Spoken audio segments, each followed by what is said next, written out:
Since 2006, when North Korea conducted the first of its atomic tests, the world has imposed a variety of sanctions on the isolated nation in an effort to curb its advance towards being a nuclear weapons state. Starting with restrictions on exports of military equipment and luxury goods, the United Nations sanctions have got steadily stiffer and more countries have joined in with individual penalties, including Australia and the European Union states. The most recent resolution adopted by the UN Security Council, which Pyongyang described as an act of war, includes sharply lower limits on North Korea's refined oil imports, the return home of all North Koreans working overseas within 24 months, and a crackdown on ships smuggling banned items, including coal and oil, to and from the country. The Kim regime has not only survived this concatenation of sanctions, it seems to have also thrived. Pyongyang has tested the full range of nuclear weapons it considers essential for North Korea's safety, and developed ever more sophisticated deterrent mechanisms, including the last one that, it claims, can reach any part of the world, not least of all the United States.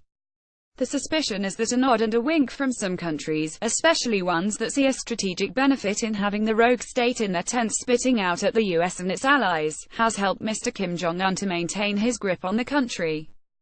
Since China and Russia are the regime's largest trading partners, suspicion has focused on these two, particularly the former, as covertly aiding Mr. Kim to survive the sanctions.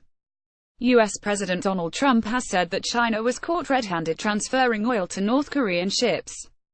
Senior European security sources have told the media that Russian vessels were spotted transferring oil to North Korean ships on the high seas.